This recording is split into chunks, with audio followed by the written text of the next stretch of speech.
Good afternoon, everyone. Good afternoon, ma'am. Good afternoon, ma'am. Good afternoon, ma'am. Good afternoon. Okay. আমার Good audio afternoon, ma'am. clear আছে সবার কাছে আশা করি। Hi, madam. ওকে, কেমন আছেন সবাই সেটা আগে শুনুন। ভালো আছি, আপনি কেমন আছেন? ভালো। ভালো আছি। মোটামুটি এক সপ্তাহ পর আমরা আবার ক্লাস পাচ্ছি। তো আপনি কেমন আছেন ম্যাডাম? পড়াশোনা শুরু, আমিও ভালো আছি। কিন্তু আমাদের একটা সমস্যা ছোট হচ্ছে, আমরা দিনের দিন এইসব খেয়ে রোগা হয়ে যাচ্ছি খুব। রোগা হতেই তো সবাই চাইছেন। একটু রোগা হয়েছে, কিন্তু আমাদের পশ্চিমবঙ্গের লোকেরা তো রোগা দেখে দেখে তো অভ্যস্ত নয়। বলছে তোরা রোগে পড়ে গেছিস, সুগার হয়ে গেছে, ডাক্তার দেখা। রোগা হয়ে যাচ্ছি। কিন্তু তারপরে বেসিক্যালি আমি বলছি ম্যাডাম, আস্তে আস্তে করে যখন দেখবেন সবাই এই প্যাটার্ন মেনটেন করছে, সবাই একই রকম হয়ে যাবে, তখন আর কেউ বলবে না। আপনি জাপান বলুন না, আর অন্য থাইল্যান্ডের লোকেরা বলুন, ওরা রোগা কিন্তু ওদের গায়ে কিন্তু বিশাল স্ট্রেন এবং ওরা নীরব জীবনযাপন করে। কিন্তু বিষয়টা হচ্ছে যে আমাদের তো সবাই গোলগাল দেখে একটু অভ্যস্ত, সেই জন্য লোকে এটাই মনে হচ্ছে। কিন্তু আমি মনে হচ্ছে ভেতর থেকে ফিলিংস যে আমি খুব হেলদি আছি এবং খুব পাওয়ার আছে। মানে আগে শরীরে ব্যথা হতো, এখানে যন্ত্রণা হতো, ওই জিনিসগুলো এখন হয় না, আর ওদের স্ট্রেংথ পাচ্ছি। লোকের কথা একদম ঠিক। যেই মুহূর্তে লোকে বলবে যে রোগা হয়ে যাচ্ছিস, ডাক্তার দেখাও, তখন এখনো ডাক্তার দেখানোর সময় আসেনি তো।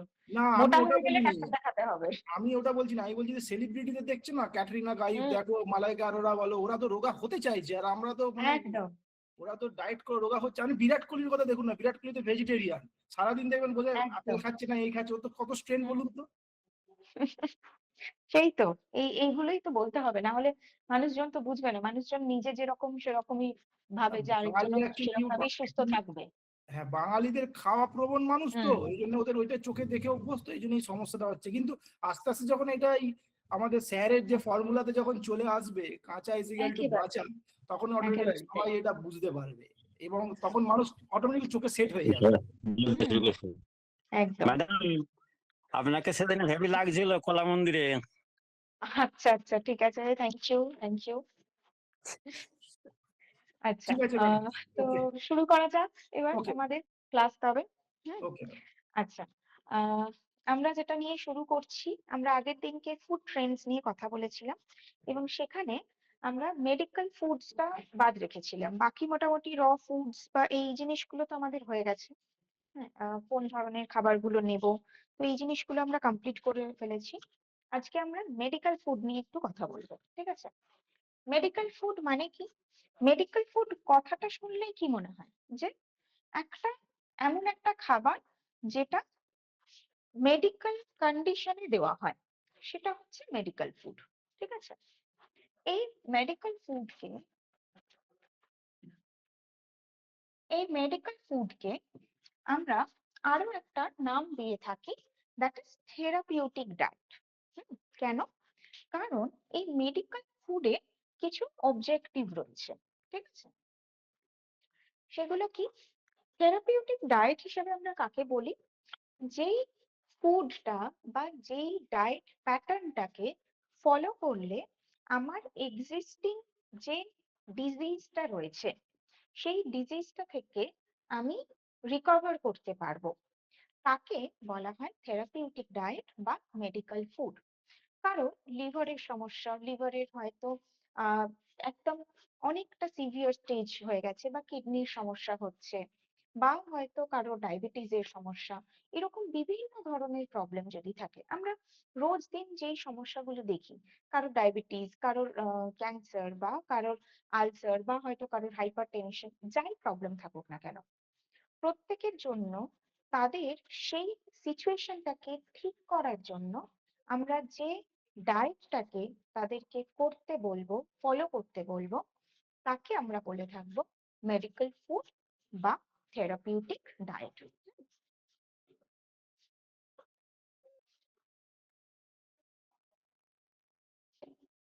এই মেডিকেল ফুডের আরেকটা নাম হচ্ছে থেরাপিউটিক ডায়েট।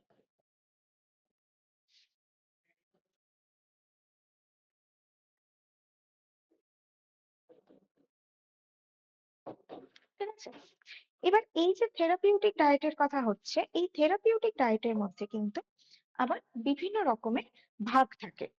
যেরকম প্রথম হচ্ছে এই যে থেরাপিউটিক ডায়েটটা, এই থেরাপিউটিক ডায়েটের অবজেক্টিভ কি? ফার্স্ট হচ্ছে রিকভারি, যে প্রবলেমটা হয়েছে সেখান থেকে রিকভারি করা। সেকেন্ড কি? রেস্ট। কার রেস্ট? যেই অর্গানে সমস্যা হয়েছে সেই অর্গানের রেস্ট। যদি ডায়াবেটিসের সমস্যা থাকে, তার মানে ডায়াবেটিসের সাথে আমাদের বডির যে যে সিস্টেম গুলো জড়িত, প্যানক্রিয়াস জড়িত, তাহলে তার রেস্ট। আর কি কি সিস্টেম জড়িত? আমার সেল, তাহলে সেলের একটা প্রপার রেস্ট। সেলের রেস্ট মানে সেলকে অনেক বাজে জিনিস দিয়ে ওভারলোডেড করা যাবে না। তো যেই অঙ্গের সমস্যা হয়েছে তাকে রেস্ট দেওয়া। ঠিক যেরকম আমাদের যদি কোথাও কেটে যায়, আমরা কি করি, সেই জায়গাটা ব্যান্ডেজ করে রাখি, যাতে ওখানে আর কোনোভাবে কোনো আঘাত না লাগে। যদি ওখানে বারবার আঘাত লাগতে থাকে, তাহলে এই জায়গাটা তো ভালো হবেই না, উল্টে আরো খারাপ হয়ে যাবে। কাটা জায়গাটা কিছুতেই শুকোবে না, আরো সেপটিক হয়ে যেতে পারে। এবার আমরা বাইরে থেকে ওটা দেখতে পাচ্ছি, তাই আমরা ওটার কেয়ার করি, কিন্তু আমার শরীরের ভিতরে আমরা দেখতে পাচ্ছি না। তাই জন্য আমরা কি করি, যদি কোনো খাবার রেস্ট্রিকশন বলা হয়, আমরা হয়তো প্রথম কদিন খুব ভালো করে সেটা মেনটেন করি, তারপর থেকে আর মেনটেন করতে পারি না। তার মানে কি হলো, ওই ওই পার্টিকুলার অর্গানের রেস্ট হলো না। হুম। যদি কারো লিভারের প্রবলেম হয়, তার মানে লিভারের প্রধান কাজ কি ছিল? কার্বোহাইড্রেট, ফ্যাট, এগুলোর একটা ডাইজেশনের সাথে লিভার জড়িত ছিল, বিশেষ করে ফ্যাটের ডাইজেশনের সাথে। কারণ লিভারের ইস্যু হয়েছে, আর সেই যদি উপরন্তু বেশি বেশি করে ফ্যাট নিচ্ছে, তাহলে লিভারের সমস্যা আরো বাড়বে। তাহলে থেরাপিউটিক ডায়েটের আরেকটা অবজেক্টিভ হওয়া উচিত প্রপার রেস্ট দেওয়া। নেক্সট কি? নেক্সট হচ্ছে নিউট্রিশন। থেরাপিউটিক ডায়েট মানে আমি রিকভারির জন্য এমন কিছু করব না যাতে আমার নিউট্রিশনাল ডেফিসিয়েন্সি তৈরি হয়ে যায়। মানে অনেক ক্ষেত্রে শুনে থাকবেন, কেউ রোগা হতে চাইছে, তারা কি করছে, মানে এখন এই ফিওনা প্যাথির ডায়েট ফলো করে যারা রোগা হচ্ছে, তারা একটা ব্যালেন্স নিউট্রিশনের মধ্যে রয়েছে। কিন্তু যারা কিচ্ছু না জেনে খুব মোটা রয়েছেন, এবং তারা একটা সময় গিয়ে কি করেন, সব খাওয়া বন্ধ করে দেন, কিনা রোগা হতে হবে। তার ফলে কি হচ্ছে, তাদের শরীরে যে নিউট্রিশন গুলোর প্রয়োজনীয়তা ছিল সেগুলোও যাচ্ছে না, ম্যালনারিশড হয়ে যাচ্ছে তারা। শরীরের ভিতর থেকে আরো অনেক রকমের সমস্যাকে তারা ইনভাইট করে ফেলছে। তো থেরাপিউটিক ডায়েট মানে আমাকে এটাও নজর দিতে হবে যে তার নিউট্রিয়েন্টস গুলো যাতে কোনোভাবে ডেফিসিয়েন্সি না হয়। আমার সারাদিনে নিউট্রিয়েন্টস এর যে প্রয়োজনীয়তা রয়েছে সেটা যাতে আমি ফুলফিল করতে পারি।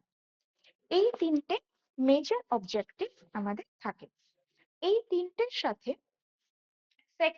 নেক্সট অবজেক্টিভ যদি দেখা হয়, তাহলে পেশেন্টের উপরে ডিপেন্ড করে, মানে পেশেন্টের পার্সোনাল ডিসলাইক যদি কিছু থাকে, ডিসলাইক রয়েছে বা অ্যালার্জি রয়েছে, বা তার ইকোনমিক্যাল স্টেটটা কি রয়েছে।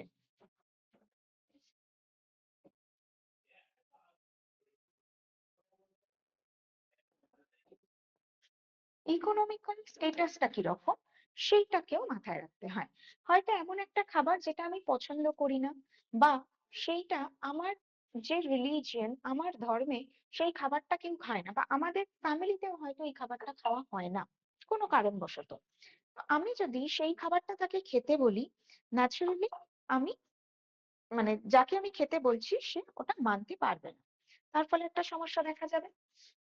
অ্যালার্জি যদি থাকে, পিনাটস হয়তো ভীষণ ভালো, সে আমাকে ওমেগা 6 ফ্যাটি অ্যাসিড প্রোভাইড করছে, কিন্তু আমার যদি পিনাটস অ্যালার্জি থাকে, আমার সেই ভালোটা কাজে লাগবে না, উল্টে সেটা খারাপ হয়ে যাবে। তাহলে সেটাও আমাকে নজর দিতে হচ্ছে। আর কি? Economical status.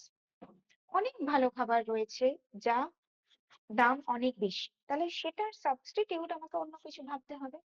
আমি প্রোটিন যেরকম আহ বিভিন্ন অ্যানিমাল প্রোডাক্ট থেকে পাবো, আমি প্রোটিন বা হেলদি ফ্যাটস, যদি আমি মনে করি আমি হেলদি ফ্যাটস ওয়ালনাট থেকে পাচ্ছি, আমার যদি ওয়ালনাট কেনার সামর্থ্য না থাকে, তাহলে সেই হেলদি ফ্যাটস এর জন্য আমি ফ্ল্যাক্স সিডস নিতে পারছি, খুব সামান্য টাকার মধ্যে হয়ে যাচ্ছে। তাহলে ইকোনমিক্যাল স্টেটাসটাও ইকুয়ালি ইম্পর্টেন্ট, কারণ থেরাপিউটিক ডায়েট আমাকে যদি লং টার্মে কন্টিনিউ করতে হয়, কিছুদিন করার পরে আমি যদি আমার ইকোনমিক্যাল কন্ডিশনের জন্য সেটা কন্টিনিউ করতে পারলাম না, তাহলেও আগে কোনো লাভ হবে না।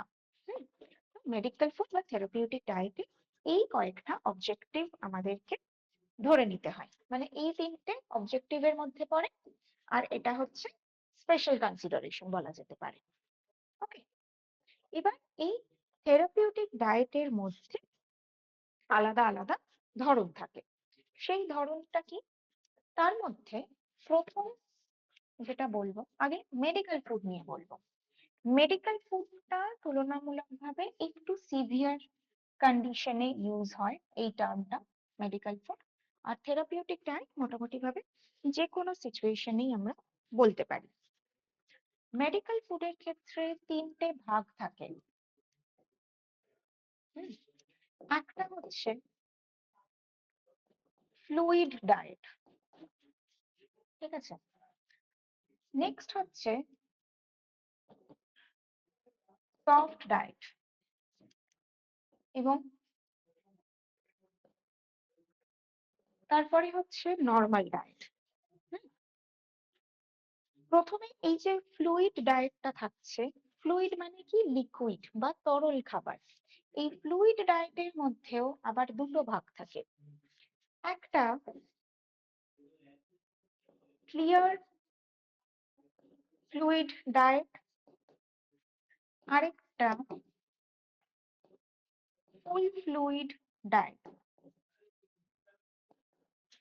ওকে, ক্লিয়ার ফ্লুইড ডায়েট এবং ফুল ফ্লুইড ডায়েট মানেটা কি?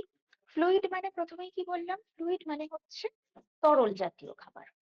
তো ক্লিয়ার ফ্লুইড মানে খাবার থেকে, খাবারের ফুড পার্টিকলস যেগুলো রয়েছে, সেই ফুড পার্টিকলস গুলোকে সম্পূর্ণ স্ট্রেন করে, সেগুলোকে সম্পূর্ণভাবে ছেঁকে নিয়ে তার যে জুসটা পাচ্ছি, সেটা যখন পেশেন্টকে দেওয়া হয়, তাকে বলা হয় clear fluid diet, which is actually transparent.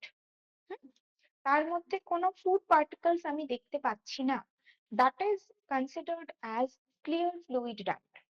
এবং full fluid diet means without straining আমি যখন খাবারটা তাকে দিচ্ছি, পুরোটাই লিকুইড ফর্মে রয়েছে, কিন্তু খাবারটাকে একদম ছেঁকে নিয়ে জুস বের করে তাকে দেওয়া হয়নি, ফুল খাবারটাকে তাকে দেওয়া হচ্ছে।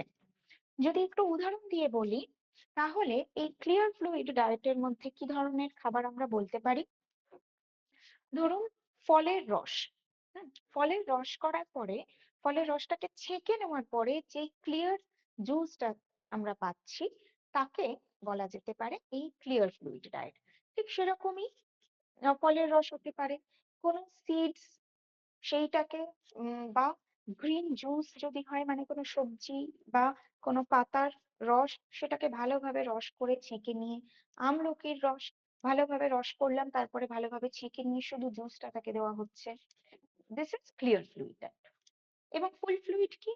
ধরুন ডাল, ডালটাকেই একদম ভালোভাবে পুরো ব্লেন্ড করে নেওয়া হলো।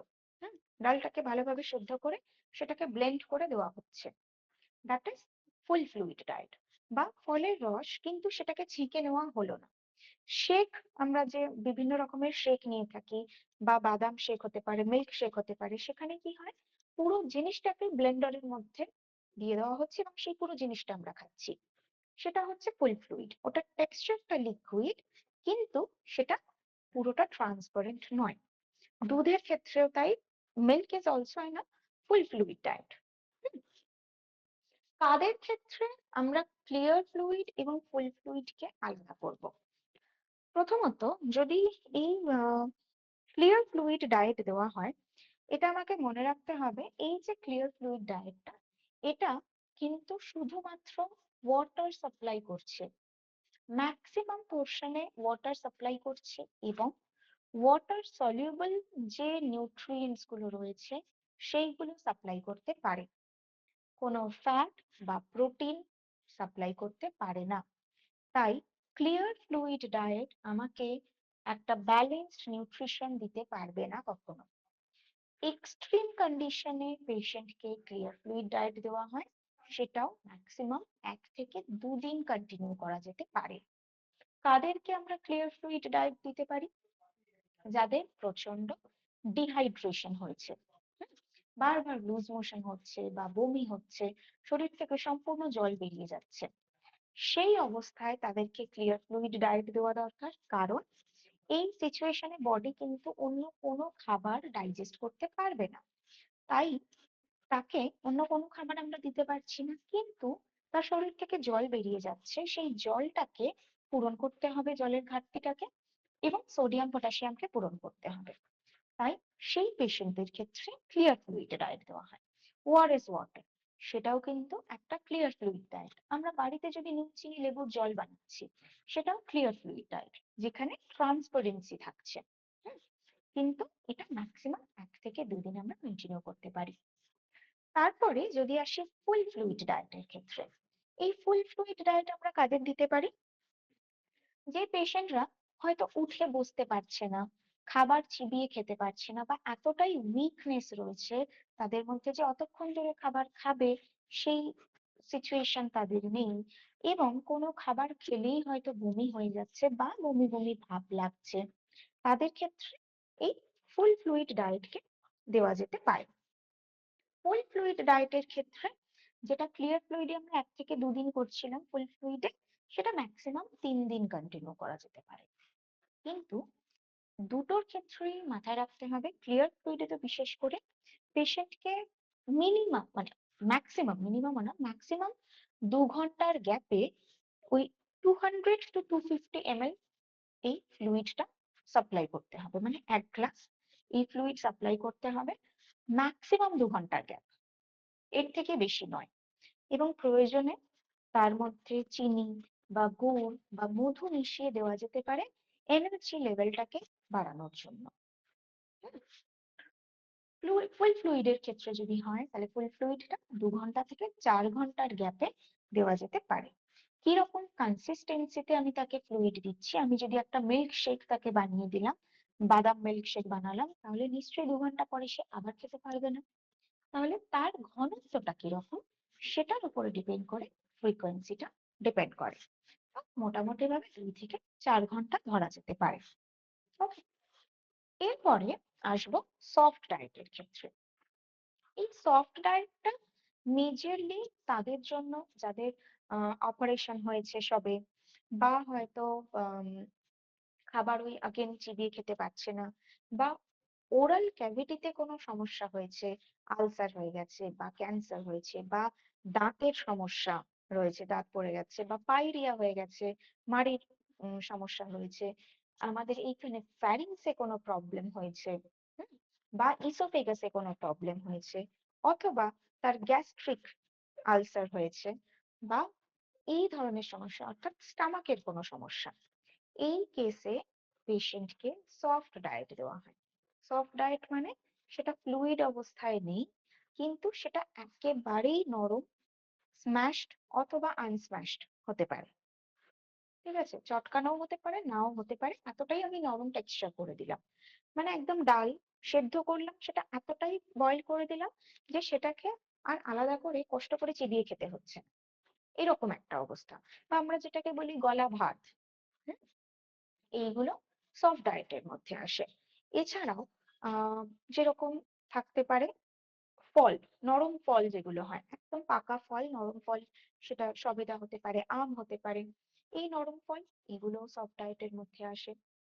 ঠিক আছে, এই সফট ডায়েটটা কতদিন অবধি দেওয়া যেতে পারে? যতদিন না পর্যন্ত পেশেন্ট রিকভারি করছে, তার যেই প্রবলেমের জন্য তাকে সফট ডায়েট দেওয়া হচ্ছে, সেইটা যতদিন না সে রিকভার করছে, ততদিন পর্যন্ত তাকে আমরা সফট ডায়েট দিতে পারি। ঠিক আছে, এইটুকু বোঝা গেছে? ম্যাডাম, সফট ডায়েটটা আরেকবার একটু বলবেন। সফট ডায়েট হচ্ছে একদম নরম, কিন্তু যেটা একদম ফ্লুইড টেক্সচারে নয়, তার অবস্থাটা, তার কনসিস্টেন্সিটা নরম, যেটাকে অনেক বেশি চিবিয়ে খেতে হচ্ছে না। হুম, ধরুন পায়েস আমরা যদি খাই, বা গলা ভাত খাই অনেক সময়, আলু সেদ্ধ, এটার ক্ষেত্রে কি হচ্ছে, আলু সেদ্ধটা তো একদম লিকুইড নয়, কিন্তু আলু সেদ্ধটাকে যদি চটকানো হয়, আলু আলু সেদ্ধ মাখা যখন হয়, তার ফলে কি হচ্ছে, সেটা সফট হয়ে যাচ্ছে, মানে আমাকে অনেক কষ্ট করে চিবিয়ে খেতে হচ্ছে না। এই টেক্সচার গুলোকে বলা হয় সফট ডায়েট। যে কোনো সবজি মাখানো হচ্ছে, যখন সিদ্ধ করে মাখানো, সেইটা সফট ডায়েটের মধ্যে আসে। গলা ভাত আসতে পারে, নরম পাকা ফল হতে পারে, ডাল সেদ্ধ হতে পারে, এই সমস্ত কিছু। এবং সেই সব পেশেন্টদের দেব যারা অপারেশন হয়েছে, যাদের সবে সবে, তাদের ক্ষেত্রে দেওয়া যেতে পারে। এছাড়াও যাদের ওরাল ক্যাভিটিতে কোনো প্রবলেম রয়েছে, দাঁতের সমস্যা রয়েছে, মাড়ির সমস্যা রয়েছে, ঘা হয়ে গেছে বা আলসার হয়েছে বা ক্যান্সার হয়েছে, এরকম প্রবলেম ওরাল ক্যাভিটিতে, ফ্যারিংসেও যদি সেম প্রবলেম থাকে, ইসোফেগাসেও যদি সেম প্রবলেম থাকে, বা স্টমাকেও যদি সেম প্রবলেম থাকে, তাহলে সেই পেশেন্টদেরকে সফট ডায়েট দেওয়া হয়। এবং কারোর ঠিক আছে। যদি ডাইজেশনের ইস্যু থাকে, হুম, বা যা কিছু খাচ্ছে তাতেই হয়তো প্রচন্ড অ্যাসিডিটি হচ্ছে, ব্লোটিং হচ্ছে, তাদের ক্ষেত্রেও এই সফট ডায়েট দেওয়া যেতে পারে। ঠিক আছে? ঠিক আছে ম্যাম, ঠিক আছে। হুম, ম্যাডাম ওই ক্যাভিটি আলসার হলে ওই ভিটামিন সি যুক্ত কি কি বলা যায় পেশেন্টদের? হ্যাঁ, কি ভিটামিন সি খাওয়ানো যুক্ত খাবার ভিটামিন দেওয়া যায়। মানে কি কোনগুলো ওই কমলা লেবু বা লেবু জাতীয় বা হুম, হুম, আমলকি এরকম ধরনের? হ্যাঁ, দেওয়া যেতে পারে আচ্ছা। সেক্ষেত্রে। তবে ধরুন ক্যাভিটি হয়ে, মানে ক্যাভিটি না, লাইক মুখের মধ্যে হয়তো এরকম কোনো একটা আলসার। সমস্যা হয়েছে, আলসার হয়ে গেছে, এবং তার অ্যাসিডিটিরও সমস্যা রয়েছে, তখন তাকে তো আমরা ডিরেক্ট আমলকির জুস দিতে পারবো না। সেক্ষেত্রে আমরা কি করতে পারি, আমলকির জুস যতটা, তার ডাবলের বেশি পরিমাণ জল মিশিয়ে সেটাকে একটু ডাইলিউট করে সেটাকে দেওয়া যেতে পারে, মানে ওই ফ্লুইড ডায়েটের মতন করে তাকে দেওয়া যেতে পারে সেটা। ঠিক আছে? Thank you. আচ্ছা, এরপরে আসলো নর্মাল ডায়েটে। এই নর্মাল ডায়েটটা হচ্ছে যখন সে রিকভারি করে গেল, তারপরে তাকে এই নর্মাল ডায়েটটা দেওয়া হয়। এই নর্মাল ডায়েটে আমরা আগের দিন যে পিরামিডটা দেখেছিলাম, ফুড পিরামিড, যার মাধ্যমে আমরা ব্যালেন্স ডায়েট নিচ্ছিলাম, সেই ব্যালেন্সড ডায়েটটা এই নর্মাল ডায়েটের মধ্যে কনসিডার করা হয়। ঠিক আছে? তো একটা পেশেন্টের যদি রিকভারি করার হয়, তাহলে প্রথম আমরা ক্লিয়ার ফ্লুইড ডায়েট দিতে পারি। তার অবশ্যই তার সিচুয়েশন অনুযায়ী, মানে যার কিছু নেই তবুও তাকে আমি জোর করে দুদিন ক্লিয়ার ফ্লুইডে রাখলাম, তা না। ক্লিয়ার ফ্লুইড ডায়েট দিতে পারি যদি তার প্রয়োজনীয়তা থাকে। তারপরে তাকে দেওয়া যেতে পারে ফুল ফ্লুইড ডায়েট, তারপরে সফট ডায়েট, এবং লাস্ট হচ্ছে নর্মাল ডায়েট। এবার কারো ডায়াবেটিস হয়েছে, তার মানে তার তো এই ধরনের কোনো সমস্যা নেই, তাহলে তাকে আমি নর্মাল ডায়েটটাই দেবো, কিন্তু সেই নর্মাল ডায়েটটা ব্যালেন্সড হতে হবে।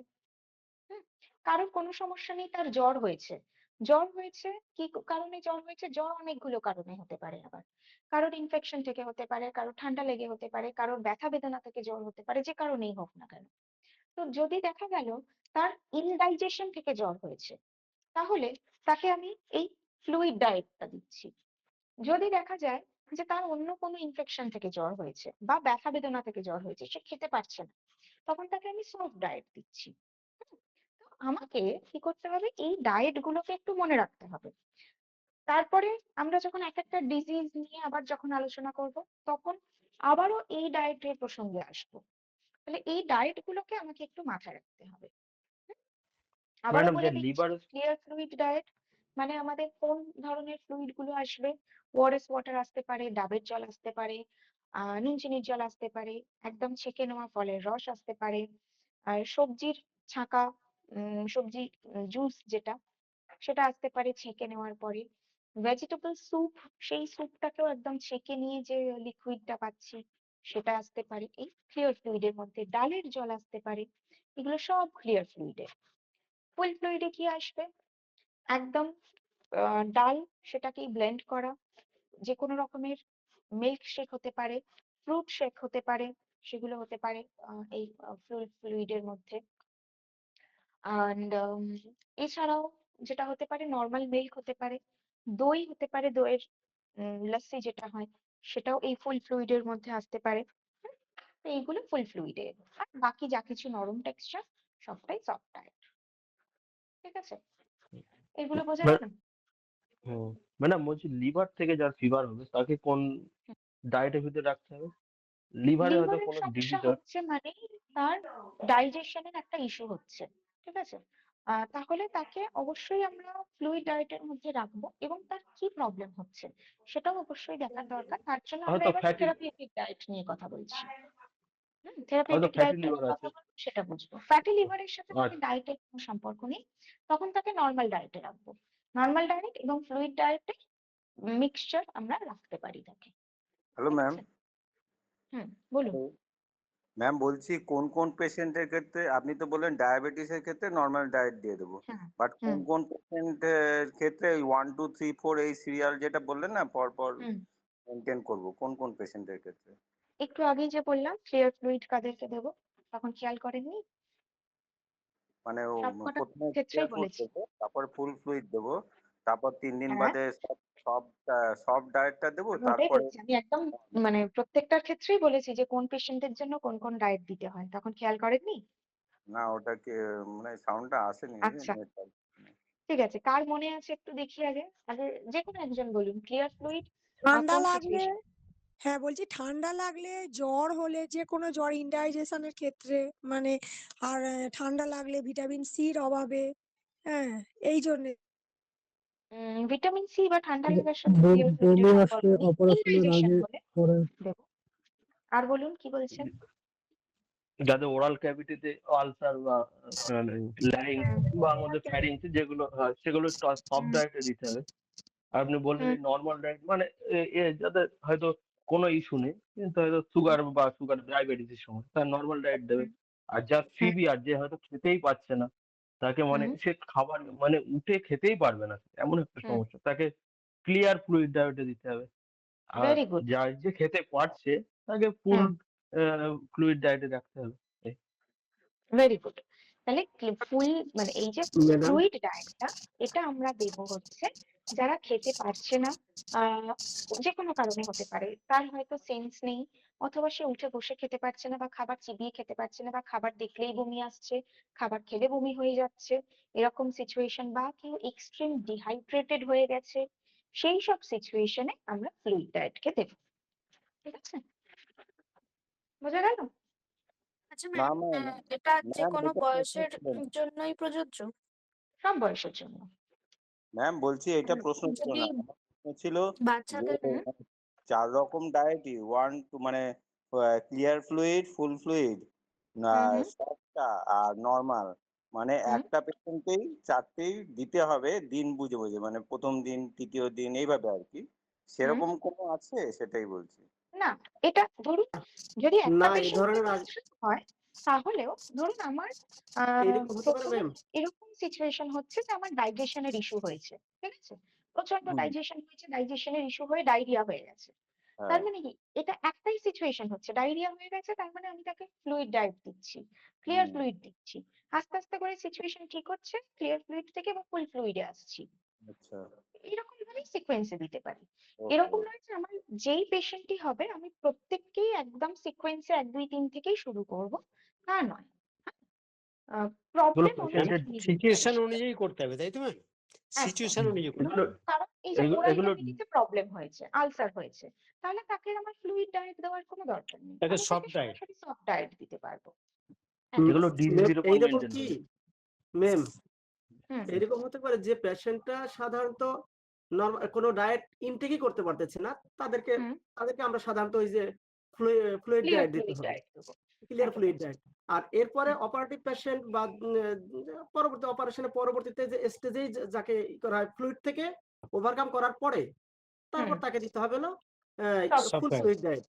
আর ফুল ফ্লুইড ডায়েটের পরে যদি এই যে ওরাল ক্যাভিটিতে বা অন্যান্য কোনো ঝামেলা, ক্যান্সার বা আদার কোনো সমস্যার জন্য, দেন তাকে আমরা সাজেস্ট করব সফট ডায়েট, এন্ড হ্যাঁ, দেন অপারেশনের নরমাল ডায়েট। পরে ইউজুয়ালি মানে যদি কারোর আপার মানে অ্যাবডোমিনে কোনো প্রবলেম থাকে, মানে পায়ে কোনো অপারেশন হলে বা হাতে অপারেশন হলো, সেক্ষেত্রে সফট ডায়েটই দেওয়া যায়।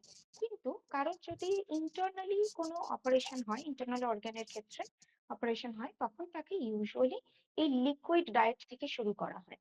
আগে লিকুইড ডায়েট, কারণ বডি যেহেতু বডি সিস্টেমটাই নষ্ট হয়ে গেছে, ডাইজেশন ঠিক করে করতে পারবে না, তাই প্রথমে ফ্লুইড ডায়েট দেওয়া হয়, ক্লিয়ার মানে ফ্লুইড ডায়েট। ডাইজেশন রিলেটেড যদি কোনো অপারেটিভ হয় দেন এই পেশেন্টকে করা যেতে পারে আর কি। শুধু যে ডাইজেশন সে বলে না, ডাইজেশন কারণ করতে পারবে না বা এই হার্টে কোনো অপারেশন হয়েছে, হুম, বা ওকে হয়তো থ্যাংক ইউ। কারণ লিভারের কোনো অপারেশন হয়েছে, আমি লিভার হার্ট তাও ছেড়ে দিলাম, যদি আহ, এমনি নর্মালি কারো গল ব্লাডারের অপারেশন হয়ে গেছে বা অ্যাপেন্ডিক্স এর অপারেশন হয়েছে, এইরকমও যদি প্রবলেম থাকে, তাদেরকেও ওই লিকুইড ডায়েট থেকে, মানে এই পোর্শন থেকে আমাদের কোমর পর্যন্ত যার যেটুকু অপারেশনের সাথে ইনভলভ রয়েছে, ট্রাঙ্ক অফ দ্য বডি। সেক্ষেত্রে প্রথমে লিকুইড ডায়েট থেকে শুরু করতে হয়। ঠিক আছে? আচ্ছা, এরপরে আচ্ছা ম্যাম, আসবো। যেটা হচ্ছে এমনি কোনো হয়তো রোগ নেই কিন্তু বয়সে ছোট হোক বা বড় মোটা হয়, তারা যখন রোগা হতে চায় নর্মাল নর্মাল হয়তো, ডায়েট, হ্যাঁ সেটা তো নর্মাল সেক্ষেত্রে ডায়েট। তখন তার বয়স অনুযায়ী আমরা খাবারটা ঠিক করব, নাকি যেরকম নর্মাল ডায়েট বা সে যেটা খেতে, কারণ বাচ্চাদের ক্ষেত্রে অনেক সময় হয় যে এটা খায় না, সবজি খায় না, তখন তাদের জন্য কিভাবে সেটাকে ঠিক করা যেতে পারে? আর প্রত্যেকটা ক্ষেত্রে আমরা তাদেরকে নর্মাল ডায়েট দিতে পারবো, এবারে কার কতটা ক্যালোরি বা কতটা নিউট্রিয়েন্ট দরকার, সেটা তাদের বয়স, তাদের যে ফিজিক্যাল অ্যাক্টিভিটি, সেটার উপরে ডিপেন্ড করে। ঠিক আছে? হ্যাঁ হ্যাঁ, সেটাই সেইটা আমরা জিজ্ঞাসা একটা করছি। ক্যালকুলেশন যখন করবো ওটা বুঝতে পারবো। এবার সেটার উপরে ডিপেন্ড করে আমরা তাদেরকে ফুড দেব, ফুডগুলো সাজেস্ট করব। এই ফুডগুলো, যে কোনো ফুড সাজেস্ট করতে গেলে ওই কয়েকটা জিনিস মাথায় রাখতে হয়, সেটা হচ্ছে তাদের পার্সোনাল লাইকস ডিসলাইকস, তাদের অ্যালার্জি কিছুতে রয়েছে কিনা, এই জিনিসগুলো। আদারওয়াইজ আমরা তাদেরকে মোটামুটি ভাবে যেই ফুডগুলো থেকে ওই নিউট্রিয়েন্টস গুলো আসতে পারে, এই ধরনের ফুডগুলো আমরা তাদেরকে সাজেস্ট করতে পারি। ঠিক আছে? আচ্ছা, তো এটা আমরা মোটামুটি লিকুইড ডায়েট, সফট ডায়েট এবং নর্মাল ডায়েট নিয়ে বুঝলাম। হুম, এরপরে যেটা আলোচনা করব সেটা হচ্ছে থেরাপিউটিক ডায়েটের ক্ষেত্রে। থেরাপিউটিক ডায়েট মানে আমরা এর আগে নিউট্রিয়েন্টস নিয়ে পড়েছিলাম, বিভিন্ন নিউট্রিয়েন্টস নিয়ে পড়েছিলাম। এই therapeutic diet specifically nutrient dependent একটা ডায়েট। একে বলা হয় থেরাপিউটিক ডায়েট, যেখানে নিউট্রিয়েন্টস এর অল্টারেশন করে আমরা পেশেন্টকে রিকভার করতে পারি। এগুলোর মধ্যে কি থাকে?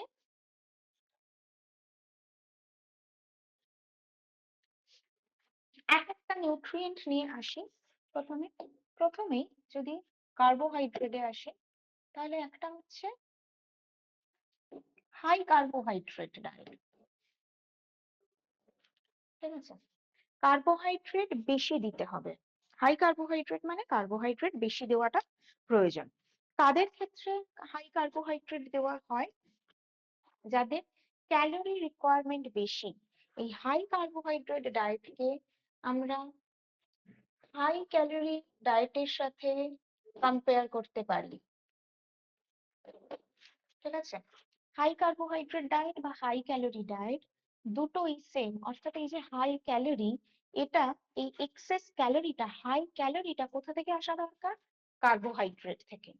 হুম, কাদের জন্য প্রয়োজনীয় এটা? যারা আন্ডার ওয়েট।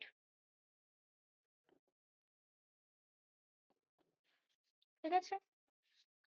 নেক্সট হচ্ছে যাদের এনার্জি লো।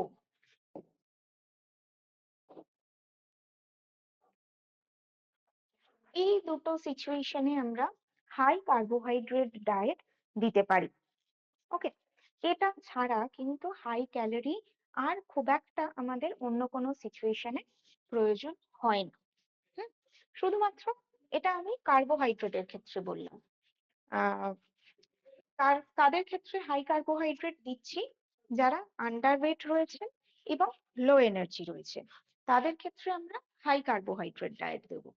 এবার যদি চলে আসি ক্যালোরির ক্ষেত্রে, যে এক্সট্রা ক্যালোরি আমরা কাদেরকে দিতে পারি, সেই এক্সট্রা ক্যালোরির ক্ষেত্রে কিন্তু প্রয়োজন হয় ফিভার, যাদের জ্বর হয়েছে তাদের ক্ষেত্রেও, যেটা এই হাই কার্বোহাইড্রেট থেকে আসাটা প্রয়োজনীয়। মানে আমার সারাদিনের যতটা ক্যালোরি হওয়ার দরকার তার 50% এক্সেস ক্যালোরি রিকোয়ারমেন্ট হয়। মানে আমার সারাদিনে হয়তো 2000 ক্যালোরি রিকোয়ারমেন্ট রয়েছে, তার অন্তত 50%। আর 1000 কিলো ক্যালোরি এক্সট্রা আমাকে নিতে হবে এই ফিভারের কন্ডিশনে। অনেকটা ক্যালোরি রিকোয়ারমেন্ট থাকে। এবার এই এতটা ক্যালোরি আমি ইনস্ট্যান্ট কোথা থেকে পাবো? তার জন্য আমাকে এই কার্বোহাইড্রেটটাকেই ধরতে হয়। ঠিক আছে? তো হাই ক্যালোরির জন্য আমরা মানে ফিভারের কন্ডিশনে হাই ক্যালোরি দিতে পারি। এছাড়া হচ্ছে হাইপার থাইরয়েডিজম। হাইপার থাইরয়েডিজম মানে দেখবেন থাইরয়েড তো দুটো রকমের হয়, একটাতে মানুষ মোটা হয়ে যায়, আরেকটাতে মানুষ রোগা হয়ে যায়। তো যেই থাইরয়েডটাতে মানুষ রোগা হয়ে যাচ্ছেন সেই অবস্থায় আমাকে এই হাই ক্যালোরি দিতে হয়। এই হাই ক্যালোরির মধ্যে পেশেন্ট বা হাই কার্বোহাইড্রেট দুটোর ক্ষেত্রেই এট এ টাইম অনেকটা খাবার খেয়ে নেবে তা নয়, ভাগ ভাগ করে খাবে। সারাদিনে 4 থেকে 6 বার পর্যন্ত তারা খাবার খেতে পারে। 4 থেকে 6 বার পর্যন্ত তারা খাবার খেতে পারে এবং প্রত্যেকটা খাবারের মধ্যে কার্বোহাইড্রেটের একটা সোর্স থাকা দরকার। সেই কার্বোহাইড্রেট মানে সিম্পল কার্বোহাইড্রেট, স্টার্চি কার্বোহাইড্রেট থাকাটা দরকার। সেটা আলু সেদ্ধ হতে পারে, সেটা গুড় হতে পারে, বা মধু হতে পারে, বা একদম পাকা ফল হতে পারে। এই ধরনের একদম সিম্পল কার্বোহাইড্রেট যত বেশি পরিমাণে দেওয়া যাবে তত ভালো, এবং সেটা কোনোভাবেই আমার শরীরকে ডিটোরিয়েট করবেন। আমি যদি এখন মনে করি হাই কার্বোহাইড্রেট দেবো মানে আমি তাকে রিফাইন্ড কার্বোহাইড্রেট প্রচুর দিয়ে দেবো, মানে প্রচুর ময়দা বেশি বেশি করে দিয়ে দেবো, সেটা করবো না।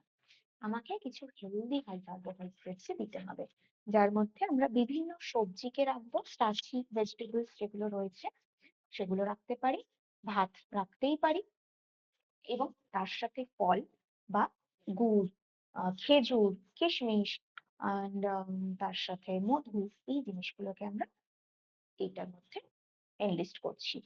ম্যাম একটা কথা জিজ্ঞেস করছিলাম যে ধরুন বলুন। সুগার ছিল আর কি, এখন হুম ভালো হয়ে গেছে, ঠিক আছে? হুম তো ওয়েট কম আছে, এবার ওনাকে যদি হাই কার্বোহাইড্রেট আমাকে দিতে হয় তাহলে কি এই গুড়, মধু, কেন দেবেন? খেজুর কেন দেবেন?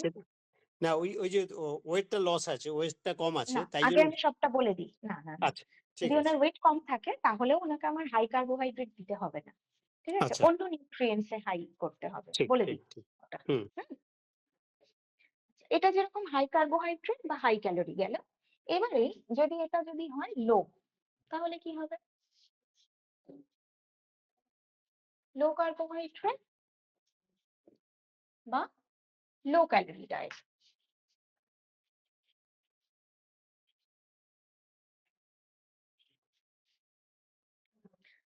লো কার্বোহাইড্রেট আমি দিচ্ছি ডায়াবেটিস এর ক্ষেত্রে। ডায়াবেটিস এর পেশেন্টকে লো কার্বোহাইড্রেট দিচ্ছি, মানে আমরা লো কার্ব ডায়েট আগের দিন পড়েছিলাম। লো কার্ব মানে হচ্ছে সিম্পল কার্বকে লো করে দেওয়া। এক্ষেত্রে দিচ্ছি। নেক্সট দিতে পারি ওভারওয়েট, তাকেও আমার লো কার্ব দিতে হবে। আরেকটা জিনিস যেটা আমরা অনেক সময় ইগনোর করে যাই সেটা হচ্ছে ফ্যাটি লিভার।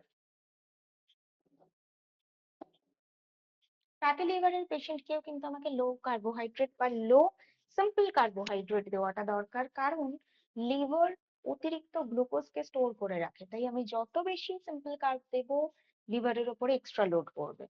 হুম, সেই জন্য এখানে আমাকে দিতে হবে লো carbohydrate diet.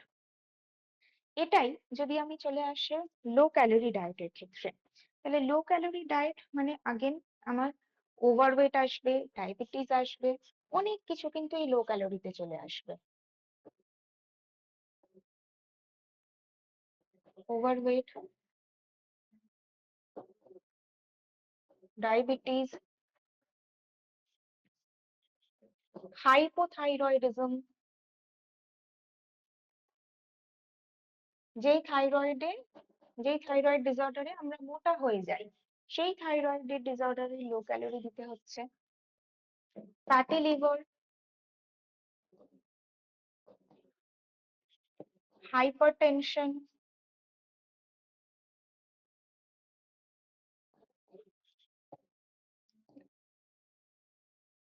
hypercholesterol,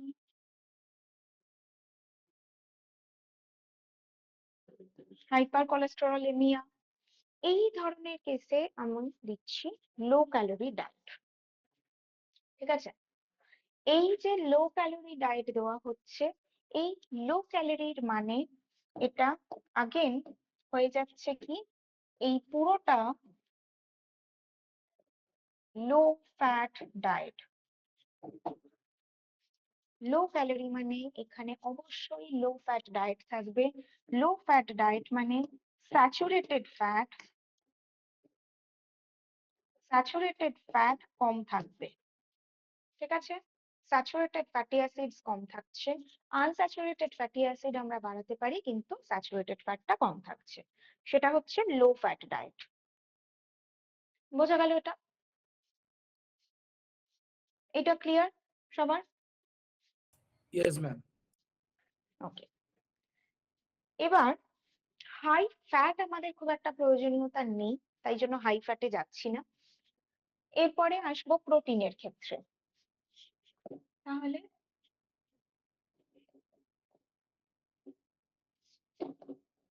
high protein diet, এই হাই প্রোটিন ডায়েট হচ্ছে যাদেরকে আমরা লো কার্ব ডায়েট দিচ্ছি, লো ফ্যাট ডায়েট দিচ্ছি, তাদের জন্য প্রয়োজন হাই প্রোটিন। কারণ এই যে কার্বোহাইড্রেট কমিয়ে দিলাম, ফ্যাট কমিয়ে দিলাম, তার মানে তো ক্যালোরিটা ওখান থেকে কমে গেল। সেই ডেফিসিয়েন্ট ক্যালোরিটা আমি কোথা থেকে পাবো? আমাকে তখন পেতে হবে ফ্যাট প্রোটিন থেকে। অর্থাৎ হাই প্রোটিন ডায়েট আমাকে দিতে হচ্ছে ডায়াবেটিসের পেশেন্টকে।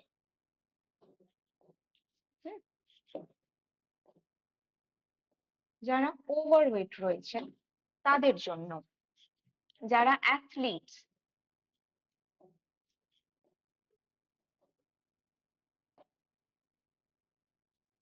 স্পোর্টস পার্সন, যারা খেলাধুলার সাথে যুক্ত, তাদের জন্য আমরা হাই প্রোটিন ডায়েট দিচ্ছি। এটা ছাড়াও প্রোটিনের মেন কাজ কি হয়? রিকভারিতে সাহায্য করা।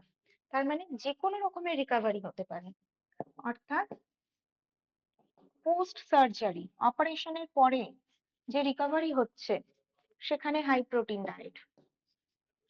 কোনো ইনজিউরি হলো, সেখানে হাই প্রোটিন ডায়েট। আচ্ছা, নেক্সট হচ্ছে পুড়ে গেল কোথাও, সেল নষ্ট হয়ে গেছে, সেখানেও হাই প্রোটিন ডায়েট। এই প্রত্যেকটা ক্ষেত্রে আমাকে হাই প্রোটিন ডায়েট দিতে হচ্ছে, এবং কিছু ক্ষেত্রে ফিভার, সেখানেও হাই প্রোটিন ডায়েট আমার রিকোয়ার্ড থাকে। এবার এই হাই প্রোটিনটা কতটা দেব? আমরা জানি ইউজুয়ালি একটা প্রোটিন রিকোয়ারমেন্ট কত হয় একজন অ্যাডাল্টের জন্য? 0.8 থেকে 1 গ্রাম per kg ideal body ওয়েটে protein নিতে পারে। হাই প্রোটিনটা হবে 1.2 থেকে 2 গ্রাম পার কেজি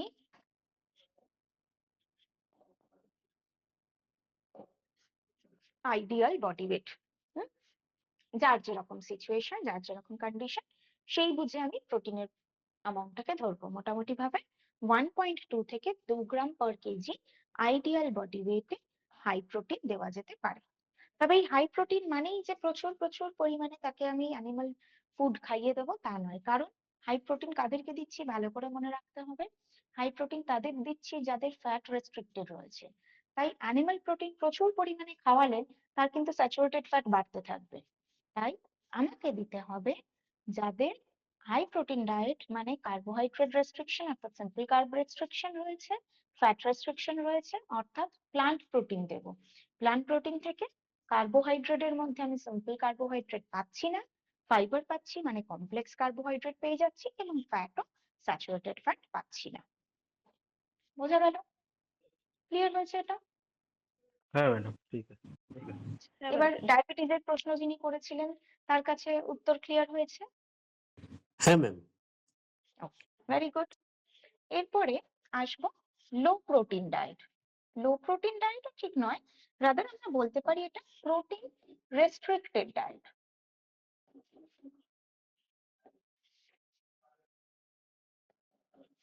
এই প্রোটিন রেস্ট্রিকশনটা মেজরলি হয় অ্যানিমাল প্রোটিনের উপরে। তাদের ক্ষেত্রে প্রোটিন রেস্ট্রিকশন করা হয় গাউট পেশেন্টদের জন্য এবং কিডনি ডিসঅর্ডার রয়েছে, কিডনির প্রবলেম যদি থাকে তাহলে আমরা প্রোটিনকে রেস্ট্রিক্ট করতে পারি। এই কিডনি ডিসঅর্ডারের মধ্যে যদি আরো একটু স্পেসিফাই করে বলা হয় তাহলে দ্যাট ইজ গ্লোমেরুলোনেফ্রাইটিস। ঠিক আছে, গ্লোমেরুলোনেফ্রাইটিস এই একটা সিচুয়েশন আমরা কিডনির চ্যাপ্টার যখন পড়বো সেই সময় এই নামটা আবার জানবো এটার মানে কি। তো এই গ্লোমেরুলোনেফ্রাইটিসে প্রোটিন রেস্ট্রিক্ট করা হচ্ছে, গাউটের জন্য হচ্ছেই। এছাড়াও আমরা যে দেখেছিলাম এক্সেস প্রোটিনের ক্ষেত্রে হেপাটিক কোমা এই নামটা পড়েছিলাম, হেপাটিক কোমা তাদের ক্ষেত্রে আমরা প্রোটিনকে রেস্ট্রিক্ট করছি, অর্থাৎ অ্যানিমাল প্রোটিনকে সম্পূর্ণরূপে অ্যাভয়েড করা হচ্ছে। ঠিক আছে, এটা বোঝা গেল?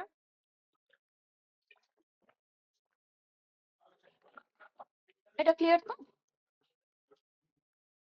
হ্যাঁ ম্যাম, ক্লিয়ার। Good. এরপরে বাকি কি রইলো? ম্যাক্রোনিউট্রিয়েন্টস হয়ে গেল তিনটে, এদের সাথে সাথে হাত ধরে কে চলে আসে? ফাইবার। তাহলে এবারে ফাইবারেরটা দেখবো। High fibre diet. High fibre diet কাদের দেব? প্রথম প্রবলেম হচ্ছে কনস্টিপেশন। এবার এই কনস্টিপেশন থেকে লিড করতে পারে পাইলস হতে পারে, এই ধরনের যা কিছু প্রবলেম, সেক্ষেত্রে হাই ফাইবার ডায়েট দেওয়া হচ্ছে। নেক্সট হচ্ছে ওয়েট ম্যানেজমেন্ট করতে চাওয়া, যারা ওয়েট ম্যানেজমেন্ট করতে চাইছে তাদের জন্য হাই ফাইবার ডায়েট। ডায়াবেটিস এর পেশেন্টকে high fibre diet. Hypercholesterolaemia যাদের রয়েছে তাদের জন্য হাই ফাইবার ডায়েট।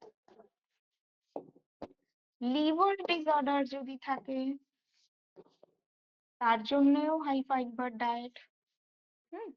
তো মেজর যে প্রবলেমস গুলো আমরা দেখতে পাই, এবং হাইপোথাইরয়েডিজম, মেজর এই প্রবলেমস গুলোই আমরা দেখতে পাই যেখানে আমরা দিচ্ছি হাই ফাইবার ডায়েট। এই হাই ফাইবার মানে কতটা?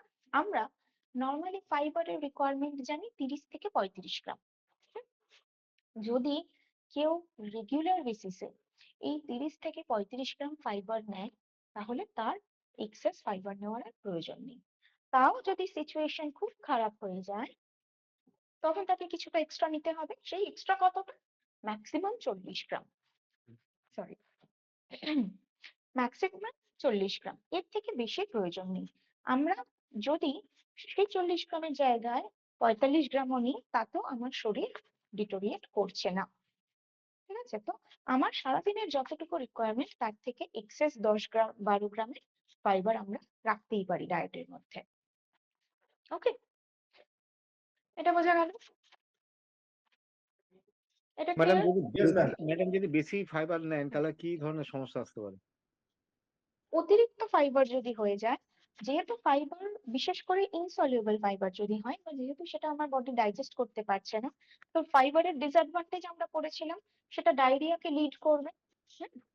ডায়রিয়া হয়ে যাওয়ার ফলে কি হবে? ডায়রিয়া হতে পারে বা মাইক্রোনিউট্রিয়েন্টের ডেফিসিয়েন্সি হতে পারে, যেগুলো ওয়াটার সলিউবল যে মাইক্রোনিউট্রিয়েন্ট গুলো, সেই ভিটামিনস মিনারেলস গুলো আমাদের বডিতে ঠিকভাবে অ্যাবজর্ব হবে না, এই প্রবলেমটা আসতে পারে। এবং থ্যাংক ইউ। কখনো কখনো ব্লোটিং এর সমস্যা হতে পারে। হ্যাঁ, থ্যাংক ইউ। এবং বলছিলাম লো ফাইবার ডায়েটটাও কিন্তু তাদের জন্যই, যাদের অলরেডি এই প্রবলেম গুলো আছে, ব্লোটিং এর প্রবলেম, ডায়রিয়ার সমস্যা হচ্ছে, এই ধরনের ইস্যু যাদের অলরেডি হয়ে রয়েছে তাদেরকে আমরা লো ফাইবার দেব। ঠিক আছে, ক্লিয়ার হলো এইটুকু? হ্যাঁ ম্যাম, ঠিক আছে। বলছিলাম বেশি গ্যাস হলে কি, হ্যালো, বলুন। হ্যাঁ বলুন। বলছি বেশি ফাইবার নিলে কি গ্যাসের সমস্যা হবে?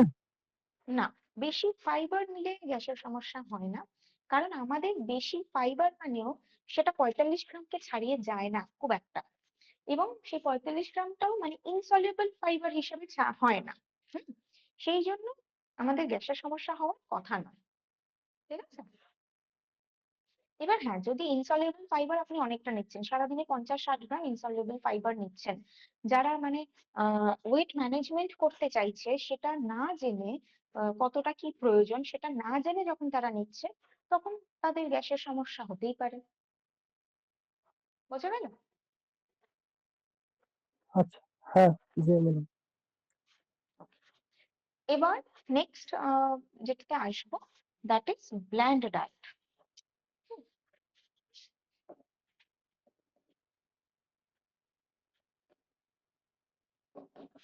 এই ব্ল্যান্ড ডায়েট মানে হচ্ছে একদম কি বলবো, ব্ল্যান্ড কথাটার মানে হচ্ছে ফিকে, মানে যেটার কোনো রকম কোনো এক্সাইটমেন্ট নেই, এরকম একটা ব্যাপার। হুম, এখানে ব্ল্যান্ড ডায়েট মানে যার মধ্যে কোনো টেস্ট সেভাবে নেই, মানে তো আমরা আমরা রান্না করলে কিভাবে করি, প্রচুর তেল মশলা সবকিছু দিয়ে ভালো করে কষিয়ে রান্না করি। তো ব্ল্যান্ড ডায়েট মানে হচ্ছে সেই অতিরিক্ত অয়েল বা স্পাইসকে সম্পূর্ণরূপে বাদ দিয়ে দেওয়া। একদম আমরা বাংলায় যেটা পাতি বলি যে তেল ঝাল মশলা কম খাওয়া, সেদ্ধ খাওয়া, সেটা হচ্ছে এই ব্ল্যান্ড ডায়েট। ব্ল্যান্ড ডায়েটটা অনেকটা ওই সফট ডায়েটের কাছাকাছি। এই ব্ল্যান্ড ডায়েটটাও আমরা কাদের ক্ষেত্রে দিতে পারি, যেরকম সফট ডায়েটে আমরা বলেছিলাম তাদের স্পেসিফিক্যালি কিছু খাওয়ার সমস্যা রয়েছে, চিবানোর সমস্যা রয়েছে, তাদেরকে আমরা সফট ডায়েট দিচ্ছিলাম। ব্ল্যান্ড ডায়েটটাকে যদি আরো স্পেসিফাই করি, কারোর ইন্টারনাল কোনো ইস্যু রয়েছে, তাদেরকে আমরা ব্ল্যান্ড ডায়েট দিতে পারি। যেমন আলসার, কোনো ইরিটেশন হওয়া যাবে না এরকম খাবার দিতে হবে। যত বেশি স্পাইসেস দেব তত ইরিটেশন হবে, তাই জন্য দেওয়া যাবে না।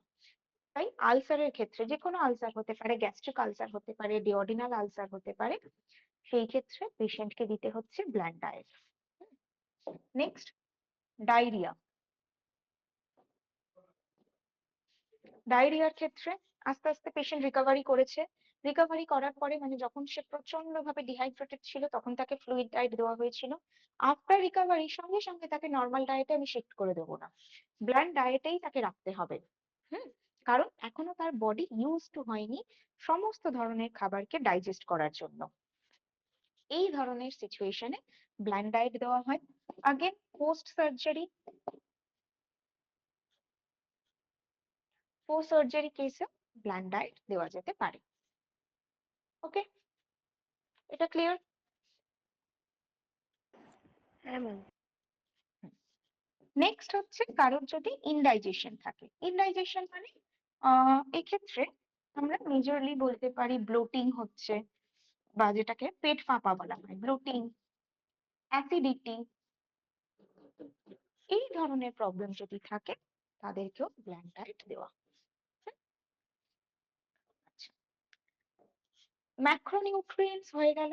এরপরে যদি মাইক্রোনিউট্রিয়েন্টস এ আসি, তাহলে মাইক্রোনিউট্রিয়েন্টের ক্ষেত্রে আলাদা আলাদা করে স্পেসিফাই করার মতন কিছু নেই, কারণ মাইক্রোনিউট্রিয়েন্টের মানে ভিটামিনস আর মিনারেলস এর ক্ষেত্রে আমরা এদের কাজ সম্পর্কে পড়েছি, এবং কাজ অনুযায়ী যার যেটা না হলে ডেফিসিয়েন্সি হচ্ছে, যেরকম ধরুন কারণ নাইট ব্লাইন্ডনেস বা রাত্রিবেলা হালকা দেখতে একটা অসুবিধা হচ্ছে, তার মানে অবশ্যই তাকে আমি ভিটামিন এ দেবো। কারণ মুখে বা ঠোঁটে বা জিভে ক্রমাগত ঘা হয়ে চলেছে, তার মানে কি আমাকে বুঝতে হবে তার রাইবোফ্লাভিনের ডেফিসিয়েন্সি হচ্ছে, তাহলে রাইবোফ্লাভিনটা বাড়াচ্ছি। মাইক্রোনিউট্রিয়েন্টস গুলোকে আমরা এইভাবে তার কন্ডিশন অনুযায়ী দেখে নিতে পারি। ম্যাক্সিমাম থেরাপিউটিক ডায়েটের মধ্যে যেই ডায়েট গুলোকে একটা প্রিন্সিপালে লিখতে হয়, হুম, আমার যদি ডায়াবেটিস থাকে তাহলে আমার ডায়াবেটিস এর জন্য কেমন খাবার আমাকে খেতে হবে তার একটা প্রিন্সিপাল হওয়া উচিত, যার মানে সেখানে আমি কি কি রাখতে পারি, high protein, low carbohydrate, low fat বা moderate calorie diet and enough vitamins and minerals. আমাকে আর প্রত্যেকটা ভিটামিন মিনারেলস কে স্পেসিফাই করতে হলো না, এইভাবে এক একটা ডায়েটারি প্রিন্সিপাল লিখতে হয়। হুম, কিন্তু এগুলোর মধ্যেও, ভিটামিন মিনারেলস এর মধ্যেও দুটো মিনারেলস কে আলাদা ভাবে কনসিডার করা হয়, যেটা হচ্ছে সোডিয়াম এবং পটাশিয়াম। সোডিয়াম আর পটাশিয়ামের রেস্ট্রিকশনকে কনসিডার করা হয়, ঠিক আছে?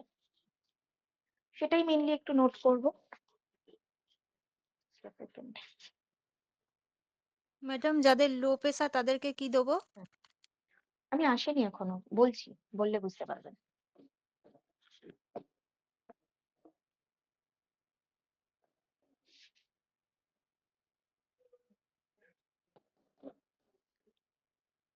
সোডিয়াম রেস্ট্রিক্টেড ডায়েট, অর্থাৎ সোডিয়াম কি কি কেসে রেস্ট্রিক্ট করব। সোডিয়াম রেস্ট্রিকশন হয় প্রথম হাইপারটেনশন,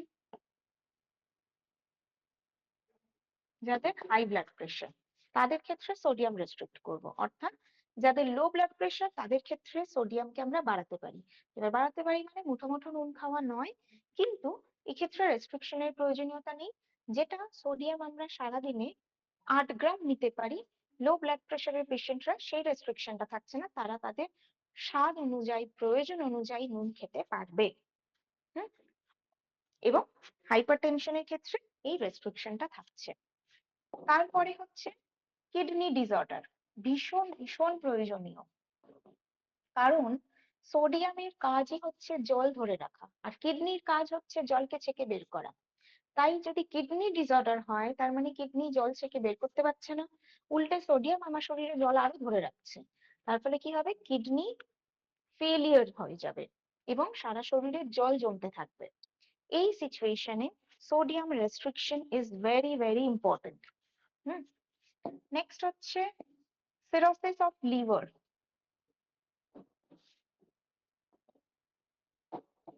যখন লিভার ফেলিওর হয়ে যায় সেই কেসেও সোডিয়াম রেস্ট্রিক্ট করতে হয়।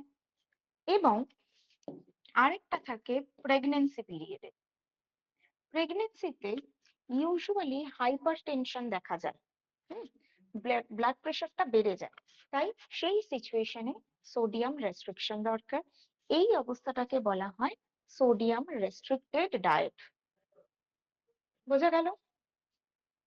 ম্যাডাম আমাকে কিডনি ডিজিজ সম্বন্ধে একটু বলে দেন একটু। কিডনির সমস্যাটা ওইটা একটু আমি বুঝতে পারি। এই কিডনি ডিসঅর্ডারটা বলছেন? কোনটা বলছেন বোঝা গেল না, ম্যাম আরেকবার বলুন। এটা সোডিয়াম কিডনি রেস্ট্রিকশনটা একটু পুরোটা বুঝিয়ে দিন কিডনি না। ডিসঅর্ডারটা মানে দুজন মিলে একসাথে বলছেন, যাই হোক আমি আগে কিডনি মানে ডিসঅর্ডারটা বলে দিই। যে হ্যাঁ কোনো হ্যাঁ হ্যাঁ কিডনি ডিসঅর্ডার হতে পারে, সেটা আমরা কিডনির অনেকগুলো ডিসঅর্ডারের নাম পরে পড়বো।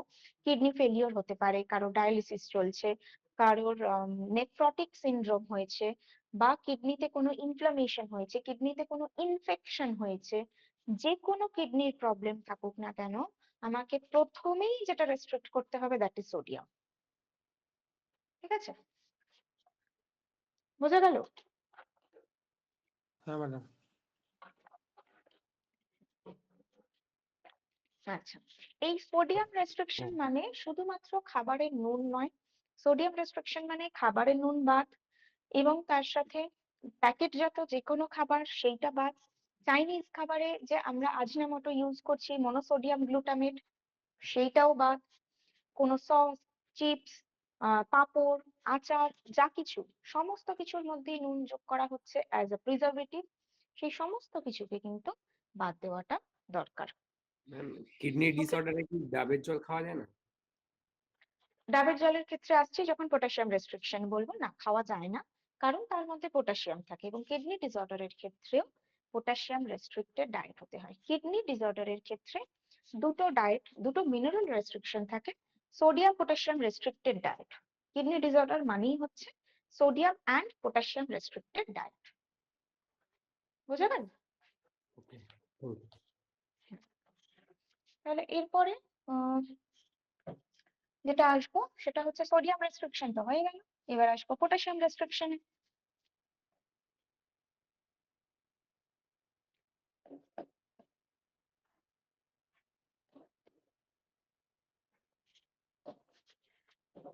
পটাশিয়াম রেস্ট্রিকশনের জন্য প্রথম যেটা রেস্ট্রিক্ট করতে হচ্ছে সেটা হচ্ছে কিডনি ডিসঅর্ডার। ঠিক আছে, কিডনি ডিসঅর্ডার ছাড়া আর অন্য কোনো কিছুতে পটাশিয়াম রেস্ট্রিকশনের প্রয়োজন নেই। আদারওয়াইজ সোডিয়াম রেস্ট্রিকশনের ক্ষেত্রে আমরা যেটা দেখলাম যে হাইপার টেনশনের ক্ষেত্রে সেখানে কিন্তু পটাশিয়াম রেস্ট্রিক্ট করবো না, সেখানে ইনফ্যাক্ট পটাশিয়াম দেবো। হ্যাঁ, বাকি আর কোনো কিছুতে পটাশিয়ামের রেস্ট্রিকশন আমাদের থাকে না। ঠিক আছে, এই পটাশিয়াম রেস্ট্রিকশন মানে কোনগুলোকে রেস্ট্রিক্ট করা? বিশেষত পটাশিয়াম থাকে ফল বা সবজির মধ্যে। ফলের মধ্যে এই ডাবের জল, যিনি বললেন ডাবের জল বা নারকেল, তার মধ্যে পটাশিয়াম থাকছে। কলার মধ্যে প্রচুর পটাশিয়াম থাকছে, সবজির মধ্যে শাক জাতীয় সবজির মধ্যে প্রচুর পটাশিয়াম থাকে, তাহলে সেইগুলোকে রেস্ট্রিক্ট করাটা দরকার হয়। ঠিক আছে, ক্লিয়ার? ম্যাম সুগার কমে গেলে কি দেবো? সুগার কমে গেলে হ্যাঁ। তখন যেহেতু সুগার লেভেল ফল করেছে মানে তাকে সিম্পল কার্বোহাইড্রেট আপনাকে দিতে হবে ইনস্ট্যান্ট।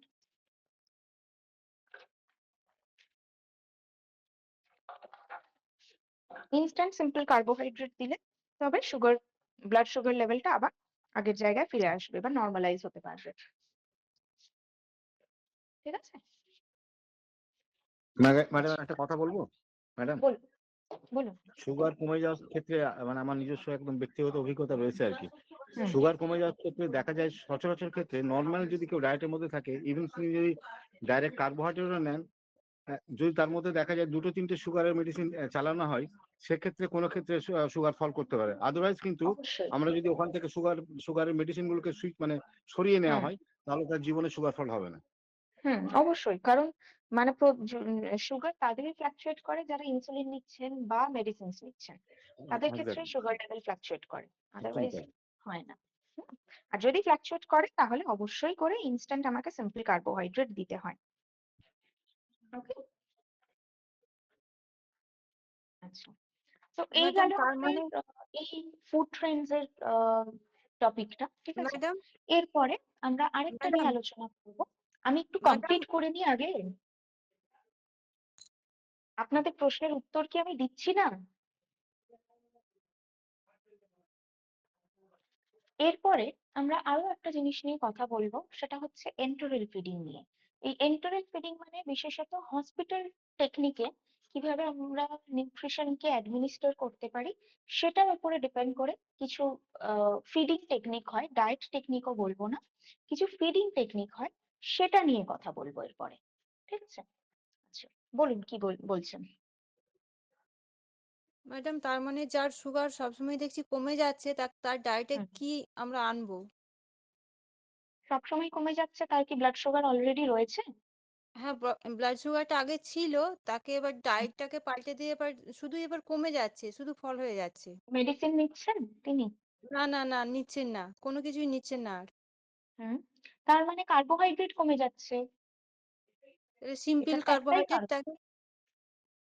কার্বোহাইড্রেটটা একেবারেই কমিয়ে দিয়েছেন। কার্বোহাইড্রেট তো পুরোপুরি বন্ধ করার জিনিস নয়, কার্বোহাইড্রেট তো দিতে হবে। কার্বোহাইড্রেট কমে যাচ্ছে ডায়েট থেকে, কার্বোহাইড্রেটটাকে রিপ্লেনিশ করুন। ঠিক আছে ম্যাম। হুম, আর ম্যাম যেটা তাহলে ওই যে টক ফল কি তাহলে তাকে আর দেওয়া যাবে না? টক ফলের সাথে কোনো সম্পর্ক নেই, টক ফল অবশ্যই দিতে পারবেন, ওটা কোনো ফ্যাক্টর না। সুগার জাতীয় ফল দেবেন, আস্তে আস্তে কমে যাবে। আচ্ছা, ঠিক আছে। সবের লাভ হয় আচ্ছা, তাহলে। আজকে আমাদের এরপরের ক্লাসটা আপনাদের থাকবে 4:30 থেকে স্যারের ক্লাসটা থাকবে। ঠিক আছে, তো তারপরে আবার নর্মালি যেরকম ওই ক্লাসে জয়েন হন সেভাবেই জয়েন হবেন। ওকে, আজকের মতন আমাদের এই টপিকটা এখানেই আমরা কমপ্লিট করলাম। নেক্সট ক্লাসে আরেকটা টপিক নিয়ে আলোচনা করছি তাহলে সবার সাথে। ম্যাডাম একটা আজকের কথা ক্লাসটা সবার বলছিলাম। কাছে ক্লিয়ার তো? হ্যালো ম্যাডাম, বলুন। বলছি আগের দিনের পিডিএফটা পাইনি ম্যাডাম, ওই কিছু অসুবিধার ব্যাপার আছে কি? আগের দিনের পিডিএফ মানে এই ডায়েটারি হুম। প্রিন্সিপালের পিডিএফ পাননি? না না না, আগের দিনের পিডিএফ তো আসছে না। আচ্ছা, ঠিক আছে, আমি চেক করে দেখবো কি প্রবলেম আছে। ম্যাম পরীক্ষা কবে হবে এটা কি বলে দেওয়া হয়েছে? আমি দেরিতে একটু জয়েন করেছি। না না না, বলে দেওয়া হয়নি, কারণ যেহেতু আপনাদের এখনো অব্দি ক্লাস আপডেট হয়নি আচ্ছা, পোর্টালে, সেই জন্য এখনো অব্দি ক্লাস শিডিউলটা ডিসাইড করা হয়নি। ঠিক ওকে আছে, ম্যাম। ওকে, ঠিক আছে। চলুন আজকের মতন তাহলে এন্ড করছি এখানে।